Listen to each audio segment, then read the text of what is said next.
Name our place. Hey, hey, hey, all over the side. Hey, how much the mask? Hey, the door there, so sad there, Lock yourself. Hey,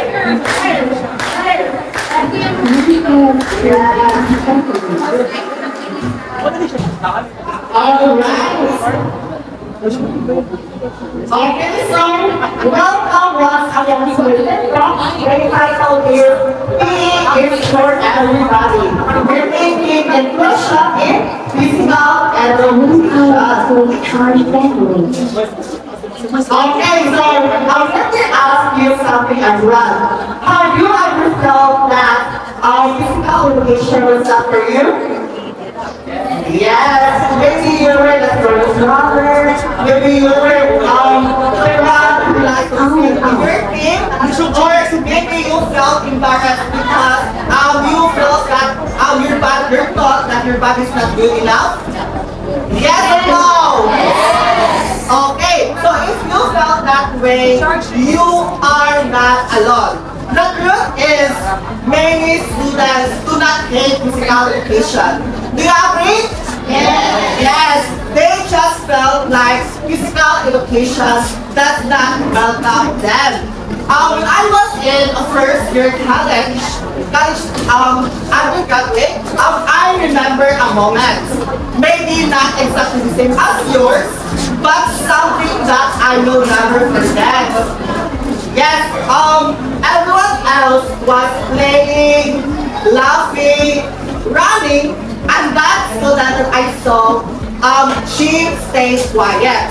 Not because they didn't want to play, but because they did not belong there. And I asked myself, how many students feel this way? How many students see physical education not as a place to grow, but as a place to feel judged? So Today, somewhere along the way rather, we started believing that physical education is only for athletic. Do you agree, yes or no? Yes. Yes, I can see someone that you are answering yes or no. Let's talk about that later, okay? Yes, there you go. For the fast, for the strong, for the flexible. We have said that we can conclude that how about the others? How about the rest? How about the ones who are still learning? The ones who are shy? The ones who are trying, even if they are afraid to fail? Today, once again, we will talk about the physical education in conclusion. Okay, so today everyone, and the dear students and interns, I want to share one idea to you all. Accurately, that physical education is not for the best bodies. We agree? Yes. PE is for everyone. Yes, very good. Again, what is PE? PE is for everyone. Yes, very good. In every size, every shape, and every ability. Because physical education is not being the strongest in the room. Yes, it is about discovering what your body can do. It is about trying, even if it feels that you are uncomfortable. Even it is about moving, even if it feels unsure. Yeah, so but here's the problem. Here is the gap of the physical education. Why students they did not active or they did not physically active in physical education. Physical education, actually, physical education becomes a place of comparison. As you can see everyone, as AC or generation right of the 21st century, we can conclude that a lot of individuals physical education, they can compete each other instead of celebration. So as you can see, what if we change that? What if instead asking of who is best, we started who is improving, right? Yes. What if we stop laughing at mistakes? We started changing effort because my dear students and interns, for those students who finish last but never give up. According to the study of Durant 2006, it is stated that focusing on effort rather than performance encourage students to persist, learn, and develop confidence. So I would ask you, please stand up. Yes. We can say Saya English or Cebuano. Love you ang physical education? Yes. Yes or no? Yes, very good. Thank you so much for that. Yes, so imagine class. Imagine work, no one is afraid to try PE, yes? And no one feels left out. And no one is judged because of their body. As you can see in today's generation, some individuals has a bad way, they not physically active of their size of their body, and someone we do not judge of each other. Because at the end of the day, we can have respect because our body has own ability to write what we can afford. Do you agree, yes or no? Yes! Yes, there you go. So the question is about, is this student athletic? Are you a student athletic? Are you a student athletic? If someone asks you, what is your thought about that? Oh yes, oh yes. If someone asks you, are you a student athletic? Is that up? What? For sports class? Yes, very good. How about from this side? How about your picture? If someone asking you, are you a student athlete? Student athlete? Yes.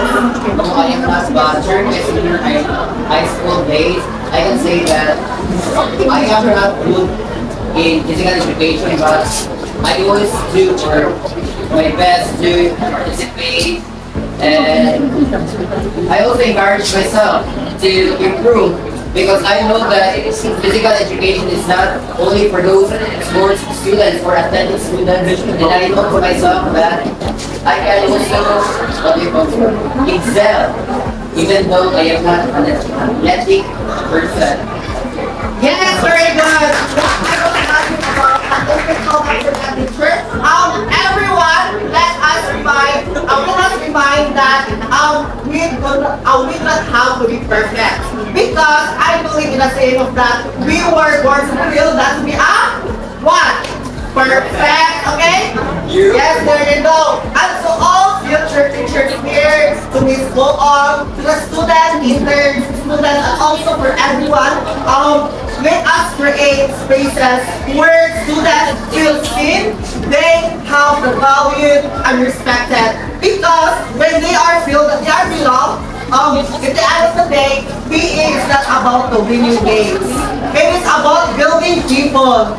Building here in universe rather than so let us stop asking who is the most athletic and start reminding everyone that PE is for everybody. Again, PE is for everybody. Okay, so now before I end, I want you to do something with me. So please stand up everyone and let's have a short quick exercise.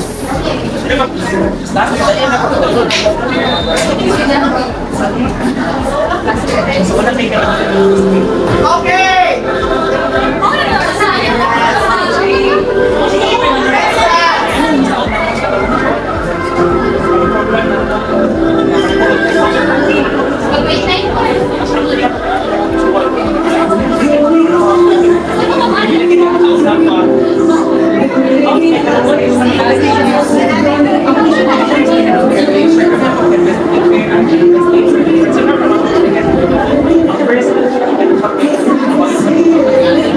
Go! Hey! Let's go!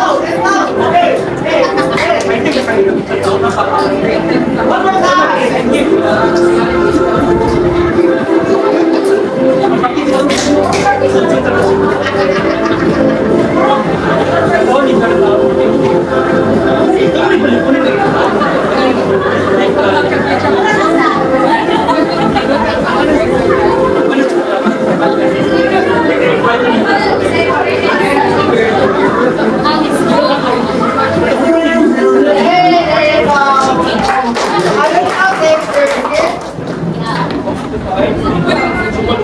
Okay, so how do you feel?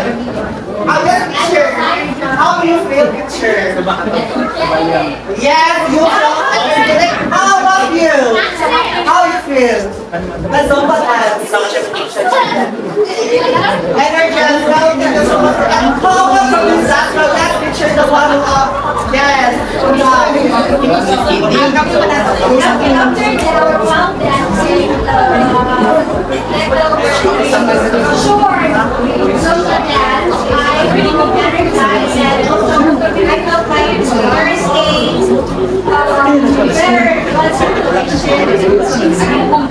And I don't know if everyone also feel like my mind is more active and I feel